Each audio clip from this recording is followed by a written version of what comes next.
2020 പുതുക്കിയതും വിതരണം ചെയ്തതുമായ 1,50,000 ഡ്രൈവിംഗ് ലൈസൻസുകളുടെ വിവരങ്ങൾ മോട്ടോർ വാഹന വകുപ്പിന്റെ വെബ്സൈറ്റിൽ കാണാനില്ല. ഇതോടെ ലൈസൻസ് പുതുക്കാനും പകർപ്പെടുക്കാനും കഴിയാത്ത സ്ഥിതിയായി. 2020 മുമ്പ് ഉപയോഗിച്ചിരുന്ന സ്മാർട്ട് മൂവ് എന്ന സോഫ്റ്റ്വെയറിൽ നിന്നും കേന്ദ്ര സർക്കാരിന്റെ സാരഥിയിലേക്ക് മാറിയപ്പോൾ ലൈസൻസ് വിവരങ്ങൾ കൈമാറുന്നതിൽ മോട്ടോർ വാഹന വകുപ്പിന് സംഭവിച്ച പിഴവാണ് പ്രശ്നത്തിന് കാരണം.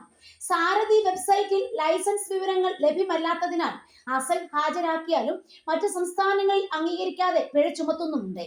മോട്ടോർ വാഹന വകുപ്പ് ഡിജിറ്റലിലേക്ക് മാറിയതിനാൽ പല സംസ്ഥാനങ്ങളിലും അസൽ സ്വീകരിക്കുന്നില്ല. എന്നാൽ 2020 ലൈസൻസുകൾ ഡിജിറ്റൽ പ്ലാറ്റ്ഫോമിൽ ലഭ്യവുമല്ല. 2020 പുതുക്കിയ ലൈസൻസുകൾക്ക് 5 വർഷത്തേക്കാണ് കാലാവധി.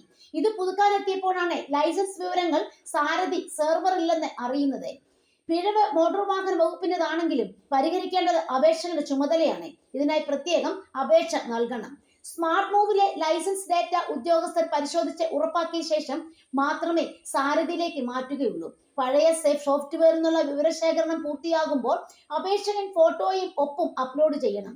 3 തട്ടിലെ പരിശോധന കഴിഞ്ഞാലേ ലൈസൻസ് സാരഥിയിൽ എത്തുകയുള്ളൂ. ഓഫീസ് നടപടികൾക്ക് 1 മാസത്തിലേറെ സമയം വേണ്ടിവരും.